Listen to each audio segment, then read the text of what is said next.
weird in this camera. I'm in this hotel room, which is a little bit strange. Like there's two rooms, and I think they're meant to be adjoining rooms. And for some reason, I don't know why we ended up with this room, but this one is like the second room, which would normally be a normal room, but they've turned it into a weird, maybe particularly sitting in this chair looks weird.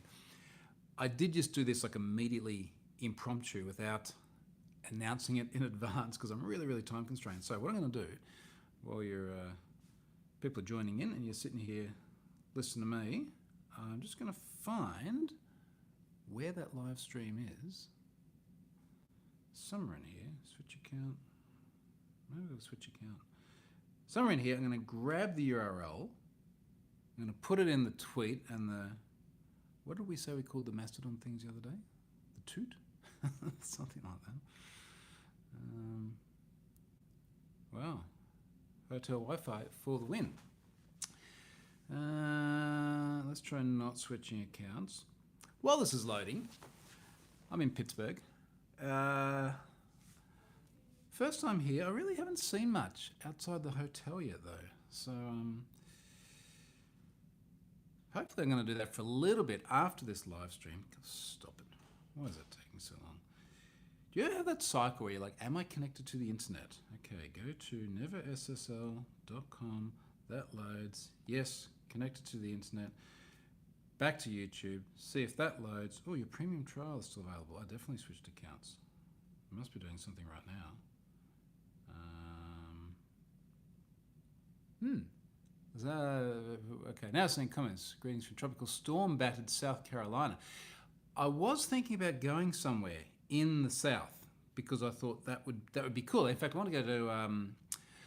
I was thinking about Caribbean, going to like Jamaica or something because the Jamaican government doesn't have a been paying. I thought that'd be cool because I'd like to go to Jamaica and I think they'd be really, really cool people as well.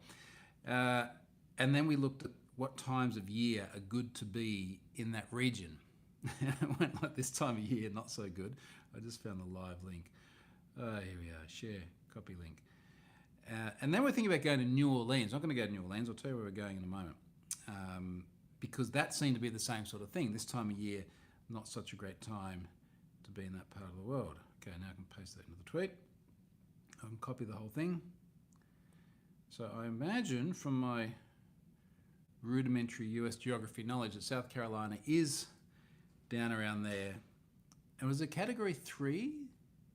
You don't call it a cyclone, do you? Tornado, hurricane, storm, somewhere at the moment. That's the tweet done. Where's the Mastodon? The toot.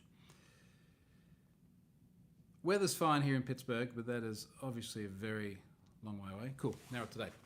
And I can go back and actually look at the comments. Live, here we go. Beautiful, awesome. McBlazington, I was going to say it's midnight in Sydney. Yeah, probably. What does my watch say? I assume, where are you, back in Australia? It is, 1:15 midnight. Conversely, we're at 10:15 o'clock in the morning yesterday here in Pittsburgh. That's yesterday for you, McBlazington.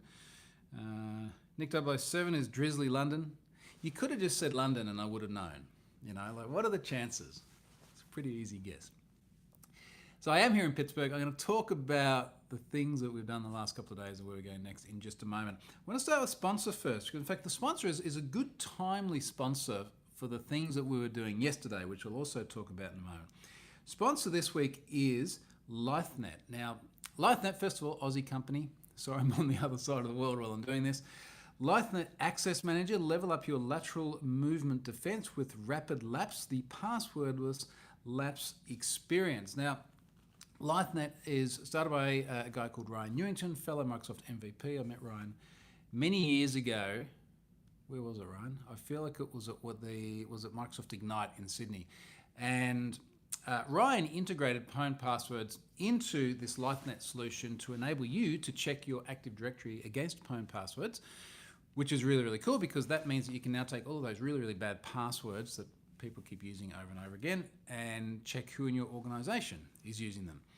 So he built a cool product, and in fact, I think from memory, that was the reason why we added NTLM support to Pwn passwords as well.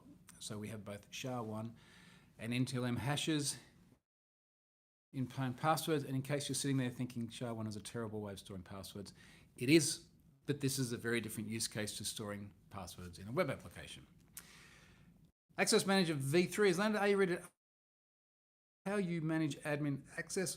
Access Manager was created to help defend against ransomware and other lateral movement-based attacks. What Lnet is doing here is tackling something which is a massive, massive problem. The prevalence of things like reused credentials and old service accounts is nuts. One of the meetings I had, I can't say which one now. I shouldn't say which one. Anyway, one of the meetings I had whilst I was here with government folks was talking about the prevalence of just how far you can get laterally within an organisation due to things like weak credentials on the likes of service accounts, as well as those on administrator accounts and other people in the organisation. So go through and please check out Lnet, and thanks for being a first-time sponsor on my blog, and also for being a local Aussie company doing well. So good on Ryan and everybody else there. Now, what did I put in my list for today? I think we're starting with where we are and where we've been the last few days. So, as I mentioned, well, that wobbled the whole camera, didn't it? Just put the iPad down. In Pittsburgh, in the USA.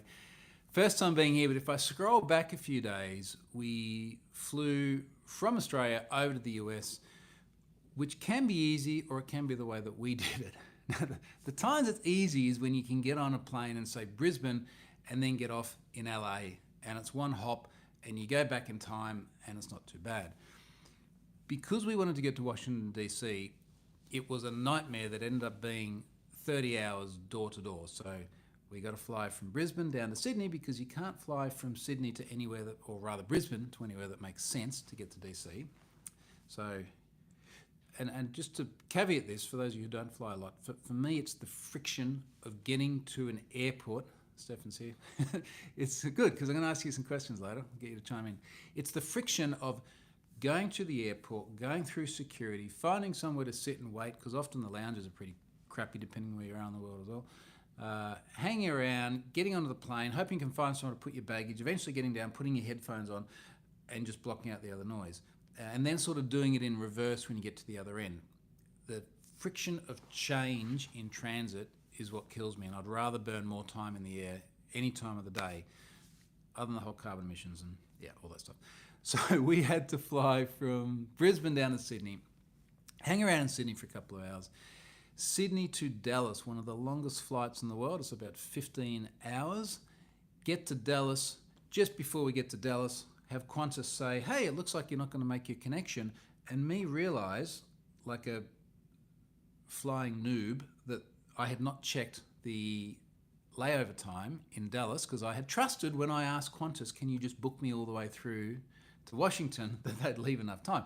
They left an hour, 20 minutes to get off the plane, go through security, get your bags, check it in somewhere else, and then make the flight and be there. Like, it was just never going to happen. So they bumped us to a later flight, and we ended up with a flight that then got into Washington DC and then got us to the hotel at after midnight local, and it was pretty much bang on 30 hours end to end, which was not a lot of fun. And then we had a super, super obnoxious flight attendant too. I don't know. There is something about domestic flights and domestic airports in the US that just absolutely saps my soul. And fairness as well, a lot of places in Europe too. The ones in Greece were absolutely abysmal. We were there recently.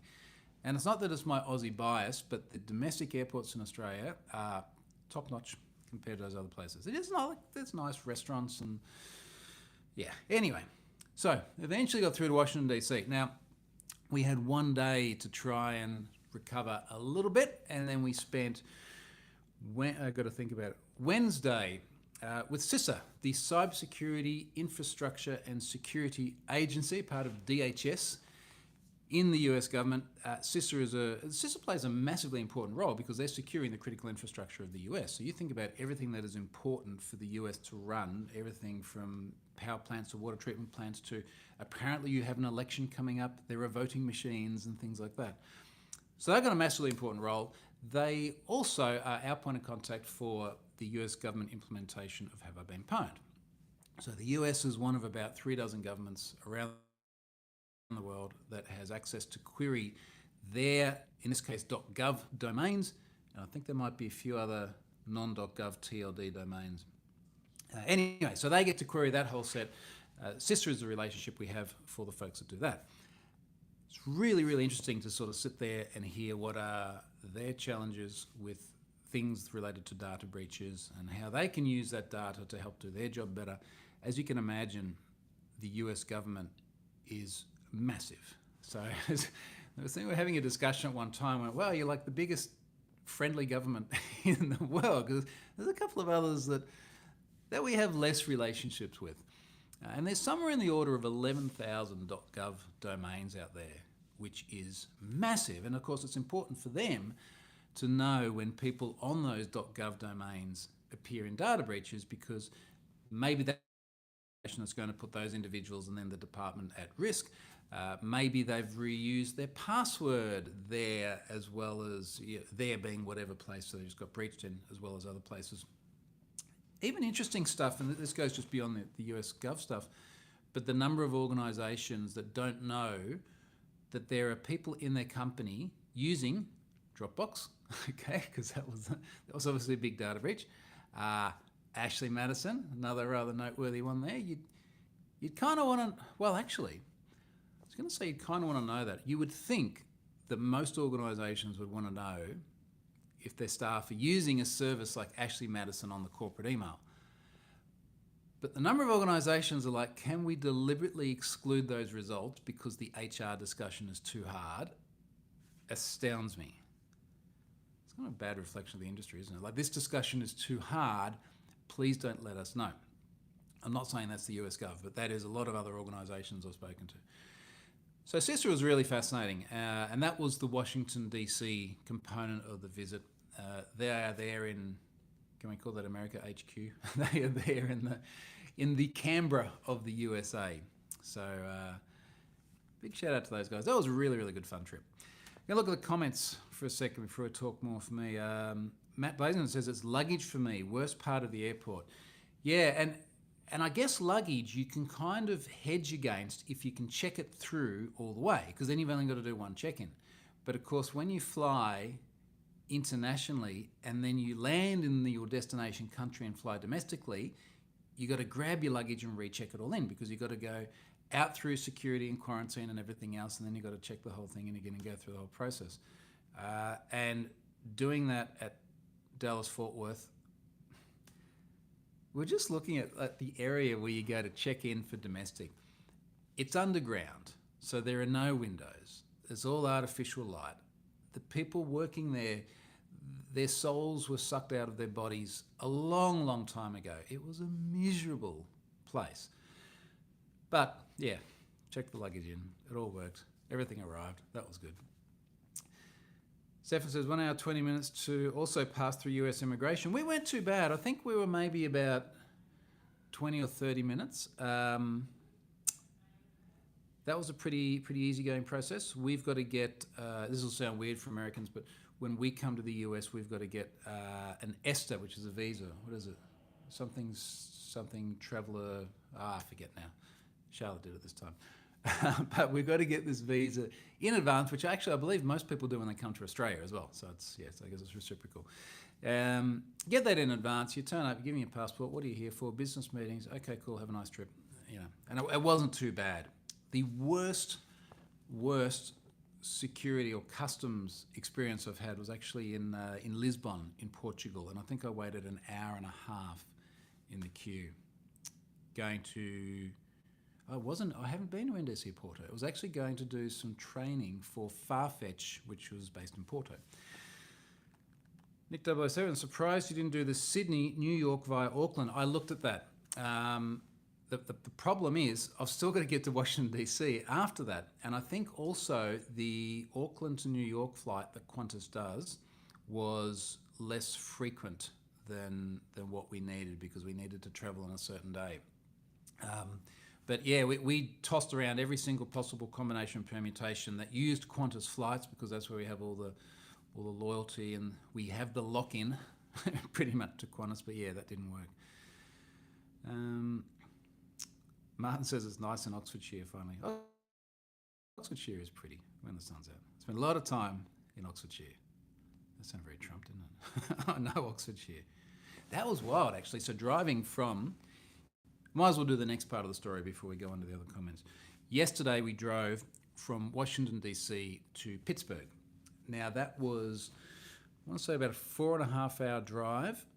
We could have flown. It would have been very similar, but we've just had the discussion about how depressing domestic travel can be here. So we drove. It is amazing how many Trump signs there are when you drive through. And they're not like the old Trump signs from 2016 or 2020. They're the 2024 Trump signs because they've got Vance on there as well. Didn't see a single Kamala sign. I'm not sure what that says about this part of the world. But anyway, so we drove from DC to Pittsburgh, which was uneventful and boring, and unfortunately it was mostly freeways, so we didn't see much cool stuff. Drove here yesterday morning, being Thursday, and of course today is yesterday if you're in Sydney. Anyway, so it was Thursday. Drove here and then spent the afternoon with the FBI. Now, the FBI has got a really long-standing relationship with Have I Been Pwned for a couple of key reasons. And I put out a tweet about this probably about an hour ago at breakfast. One of the reasons is that the FBI has been providing data to Have I Been Pwned to do victim notification for incidents such as the Quackbot and Lnet malware. So the FBI is not the only one who've had similar sets of data from other law enforcement agencies in the world. And their position is generally, we have, in the course of our investigation, found a whole bunch of data which impacts individuals. We'd like to let them know. We're not in the habit of sort of reaching out to people and saying, hey, we're the FBI, you might have been impacted by malware, because it looks a bit fishy. So Have I Been Pwned is a good independent autonomous source to do that. And of course, we can do it and make it freely available to everyone. If it's even if you've got a massive domain and you're normally within the scope of a paid domain search feature, if it's provided by law enforcement, we make it subscription free so everybody can get access to it as much as possible. The ones from the FBI we also flag as sensitive, so they're not publicly searchable. So you can't go to the front page of Have I Been Pwned and put your email address in, but you can use the notification service, get the email with the magic link, click on that and see that you've been in Quackbot or Lnet or Genesis Market was the other one. So that was the one that would run malware on your machine, steal all your cookie material, fingerprint your browser, and then provide a service which could effectively hijack your sessions by taking the cookie material and then emulate your browser fingerprint just in case the service is doing device detection or anything like that. So nasty stuff. That one in Have I Been Pwned as well, all subscription free, all marked as sensitive. So that's part of that relationship. The other part of the relationship is pwned passwords, where for the last few years, the FBI has had a pipeline to be able to feed data into the pwned passwords service. And they do that by feeding in NTLM and SHA-1 hash pairs. Again, there's a big history to that. I just touched on that when I did the sponsor intro for Lnet. They feed those in along with the prevalence count because they might find the same password being used 5 times. So they'll pass those pairs in with a 5 and the other ones in with a 1 or however many times they've been seen. They pass it in to Have I Been Pwned, and then I'm going to pull up the stats that I tweeted just before because, of course, I was looking at this yesterday because I wanted to tell the folks at the FBI that, this is the impact you're making by being able to feed this data in. So our stats now, the last 30 days, we've done 9.64 billion requests to the K-anonymity API. 9.64 billion. But it's much more than that because you can download all the data. There's a little downloader tool which just pulls all the hash ranges down. And inevitably, a portion of this 9.64 billion is from that downloader tool as well. Stefan, do we have a unique user agent on that downloader tool? Because it'd be interesting to see what proportion of the 9.64 billion is from the downloader tool versus some other user agent. If we don't do that, we should do that. Anywho, 9.64 billion, which is really cool. So when the FBI is feeding that data into pwned passwords, as soon as that lands, we've got 9.64 billion possible requests where people can then go through and get the benefit of that password straight away. The benefit, of course, being that organisations implementing pwned passwords can then exclude those from possible candidates that people can choose because they're bad and they lead to account takeovers, which Lnet is there to help you. See how well that worked in? We didn't plan this timing either. I didn't know I was going to be here, I think, when we booked that sponsorship, or that we're going to hit these numbers on paying passwords. Now, not only that, but of course 9.64 billion is then averaged out over the period of 30 days. So that's the number we've done in just under a month of requests.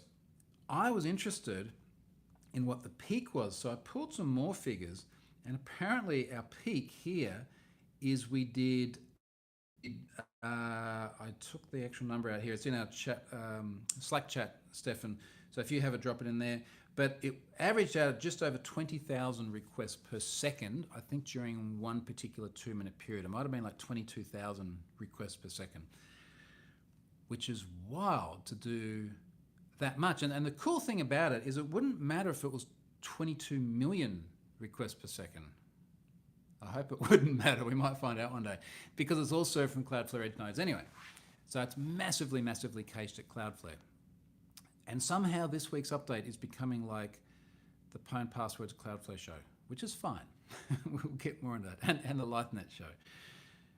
Awesome timing. So what the FBI does in terms of feeding that data in is enormously valuable to organisations. And we will never know the true scope. We will never know how many organisations are using this deliberately, because we don't ask people to register or do anything like that. Okay, so Stefan's just said the downloader seems to be around 10% of the Pwn Passwords traffic. I'm actually surprised it's that small, because I was almost wondering if maybe these figures seem really overinflated beyond the natural usage of them, and maybe it's not used that much and it's just like 5 people running the downloader the whole time, but apparently no. That's cool. So that's CISA, that's the FBI. After I finish this live stream, we're going to head to Montreal and see 1Password. So 1Password is sponsoring the President's Cup. I've mentioned this in some of my previous weekly updates. The President's Cup is a golf tournament. So we're going to head over there today and hang out with 1Password and some of their customers there. Go and watch the golf tomorrow. Apparently one of them's Australian, which I guess is good. And see some customers there. So I know, I'm just seeing Mitch's comment there. Montreal was great. I have been to Montreal before. I was last in Montreal in 2018, which does feel like a bit of a lifetime ago. So we'll go to Montreal, we'll do that, and then over the weekend we're going to drive to Ottawa, and we're going to see the counterparts of CISA and the FBI, their Canadian equivalents, the CCCS and the RCMP. We'll see them in Ottawa next week, and I'll share some pics and updates when I do this a week later. Okay, where else were we on the comments? Looking at the iPad just here. Yeah, Daniel's saying travel visa. Yeah, so the ESTA it's like established travel. Don't worry, it's a visa. It's fine. It's a form you fill out. I think it's free too, from memory. Okay, let's move on to the next thing. Looking at what I actually put in the description here. Cloudflare and Security.txt. Actually, Cloudflare and Pwn Passwords. Let's do that first, since this is the Pwn Passwords Cloudflare Lnet show this week. I did know this was coming because we had a bit of a chat about this in advance with the Cloudflare folks. But taking a step back for a second and thinking about how Cloudflare works. When you are a customer at Cloudflare, so you want to put your website behind Cloudflare's infrastructure. I've done videos and tutorials and stuff on this before. It's a few minutes job where effectively you update some DNS, you do some verification, and now Cloudflare acts as a reverse proxy for traffic to your website. So we now have a situation where if I'm here in Pittsburgh and I want to go to Have I Been Pwned, I'm going to connect from, so my iPad here, to Cloudflare's nearest edge node, and at a guess they probably have one here in Pittsburgh.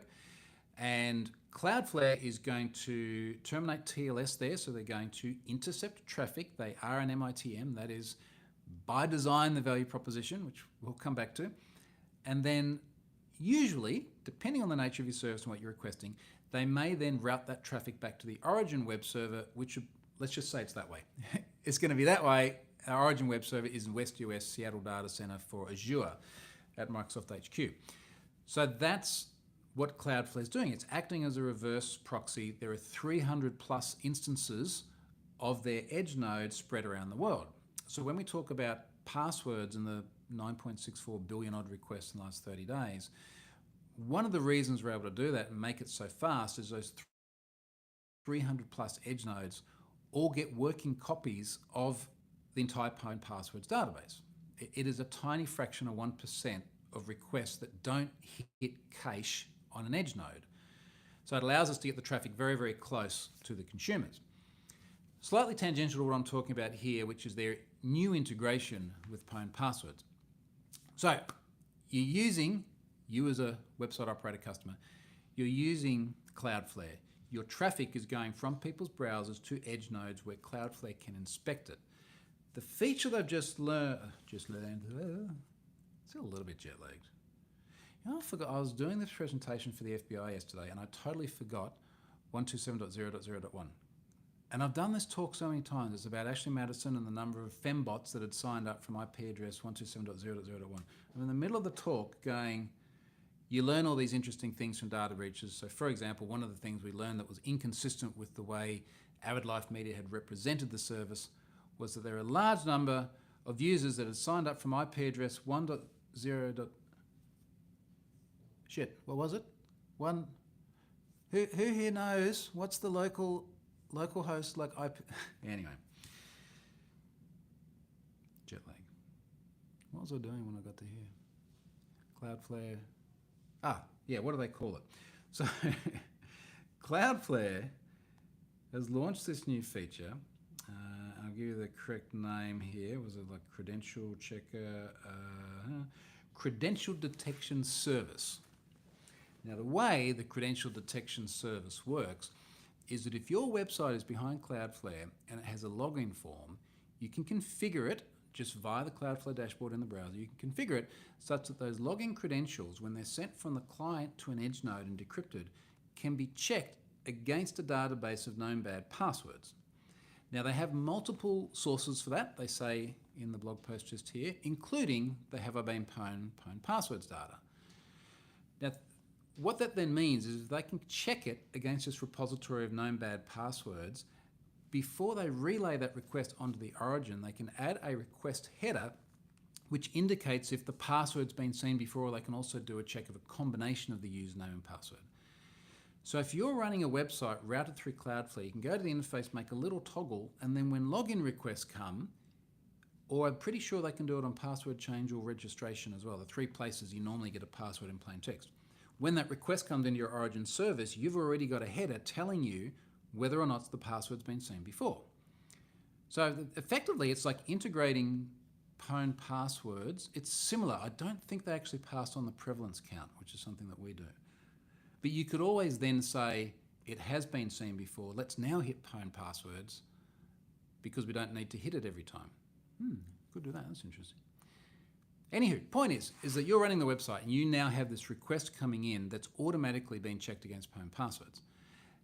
And that is super cool, being able to sit in the middle of the connection and do that.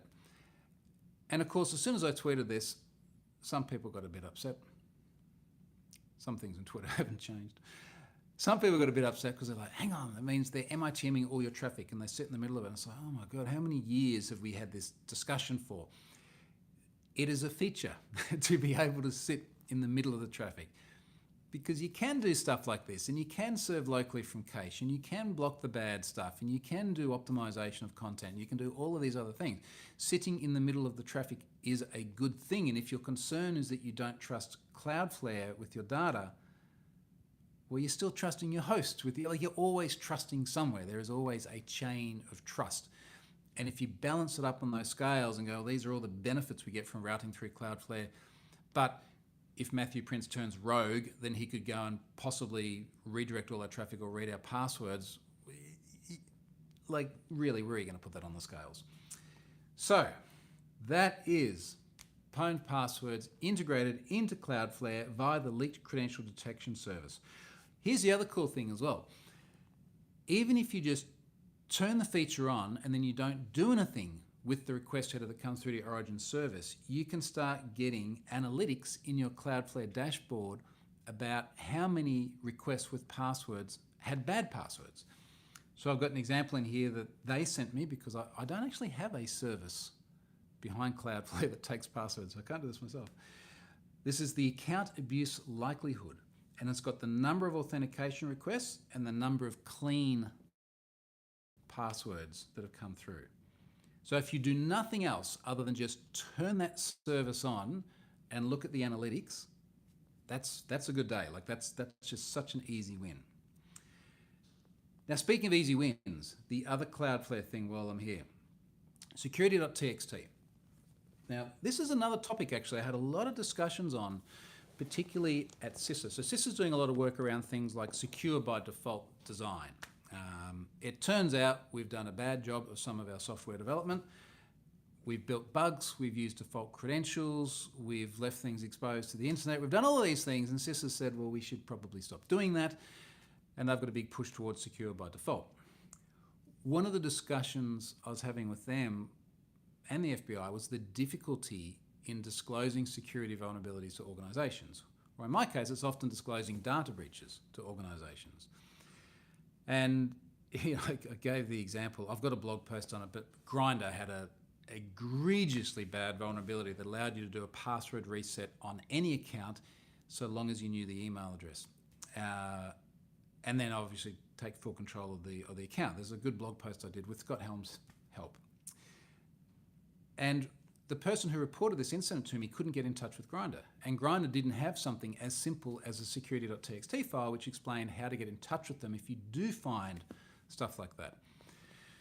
Several years ago, Cloudflare wrote a blog post about how to use Cloudflare workers to implement a security.txt. So Cloudflare workers are code at the edge. I'm going to talk more about those in a moment with the work we're doing with Stefan. So you can run this worker at the 300 plus edge nodes. When the request comes in, if the route is for .well-known/security.txt, then you can return the content of the security.txt file. You had to write some code. You had to bind the route to that particular path or bind the worker to that particular route. What they've done now is in the UI, there's just a little toggle. What's it say? Something like enable security.txt. Create and manage a security.txt file to provide security researchers with a standardized way to report vulnerabilities. So you click that toggle and you get another web UI which asks for the standard fields that go into security.txt. So you fill those fields out, you click save, that's it, job done. Zero code, zero deployment of anything. They are then able to intercept requests to that path again because they get in the middle of the traffic. This is a feature. This is a good thing.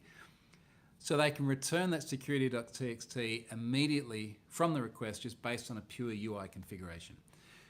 So Cloudflare is announcing a lot of stuff in their birthday week at the moment.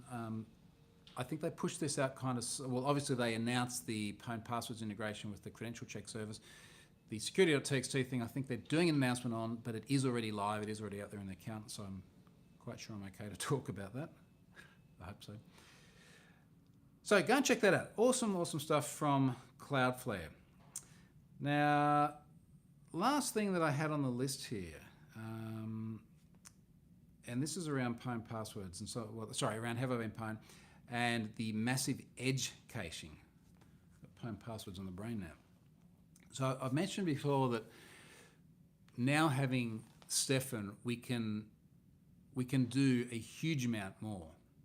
It's not like now we have two technical people so we can do double. It's like, of all the things I had to do, what I had time left to actually code was a very, very small slice. And now we've got someone whose entire job it is to code. So it's really neat to have him available to suddenly do a massive amount more development. And a lot of what we're doing is behind the scenes, making things more robust, more sustainable, and better for everyone to use. And certainly this is sort of one of the questions that came up from the meetings we had in the last couple of days. It's like, where do you see the future of this project? Well, I've got to make me redundant. We've got to be more sustainable. We've got to be more scalable. And this is exactly the sort of thing that's doing that. So let's talk about what we're doing with this massive edge caching. The success of Pwn Passwords is largely that by caching massively at the edge, we have very, very few costs at the origin service. It's very fast, it's very highly available, it's highly resilient to if we do have any hiccups on our origin service. And we're much likely to have a hiccup with our Azure function when we, let's say, deploy it because we swap slots and there's a moment where requests are dropped or something. We're much likely to have that happen than to have any sort of massive Cloudflare outage. And if there's a massive Cloudflare outage, you probably can't route traffic to the origin anyway. So by serving stuff directly from there, we get to have all of these wonderful things that save cost, make it faster, make it more highly available, so on and so forth. So the discussion Steph and I started having a while ago is, well, if we can do that for passwords, what if we can also do that for the email addresses? So 14 billion plus breached accounts and have been pwned, 6 billion roughly email addresses. And I think I talked a little bit about this maybe in the last week or two.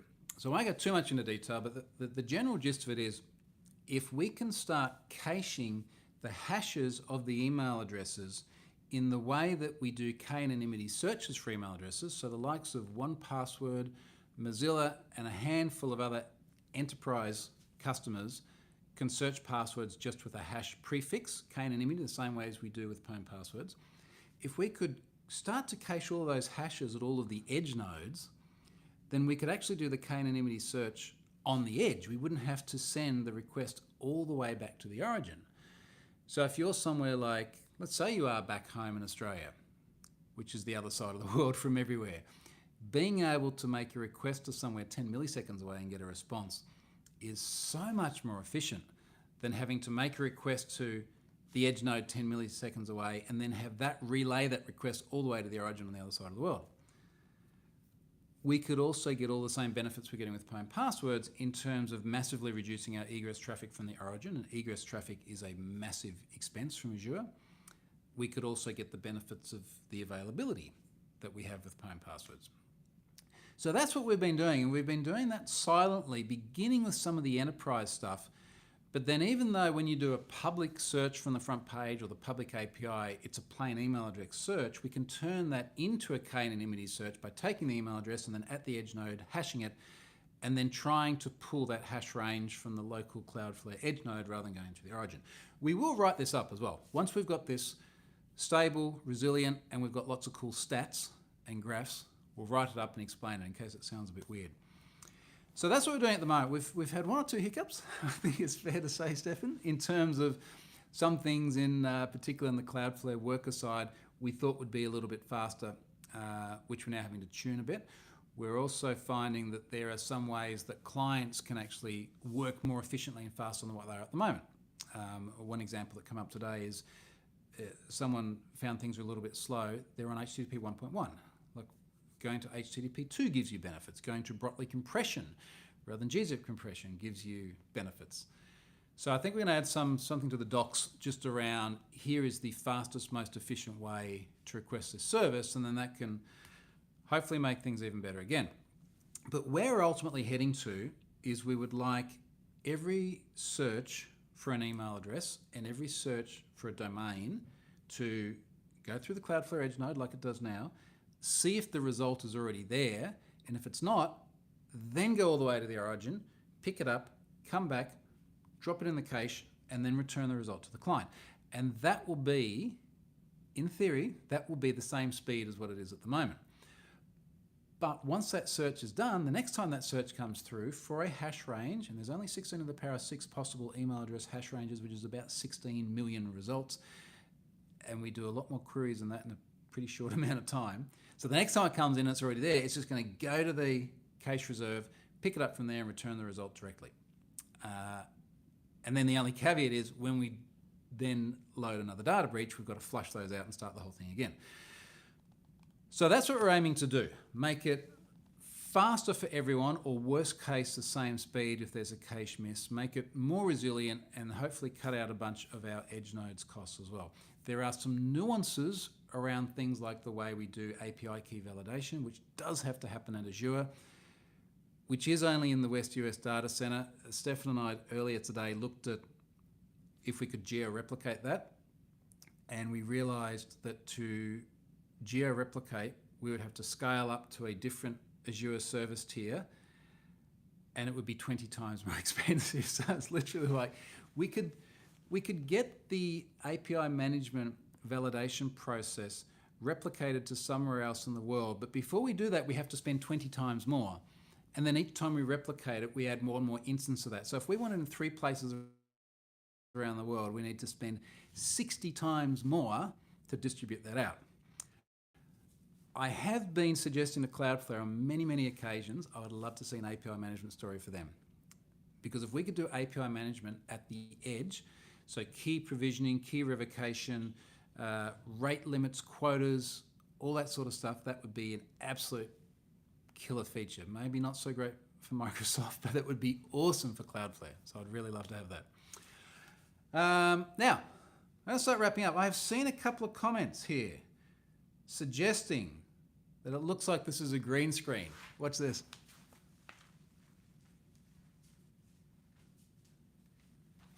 It's real, not green screen. It's just a really weird room. It's a super, super weird room. But I thought, you know, I'll do this here and it will be fun. All right, folks, I'm going to wrap it up there. We've got about 1 hour to actually see what's outside the hotel in Pittsburgh before we've got to head to the airport. So thank you very much for watching. We're going to come to you, and I think it's going to be weird because Charlotte wants to do this with me next time as well, from somewhere in the desert in Utah a week from now. I'll leave it at that, and we'll talk more about that when we get there. See you, folks.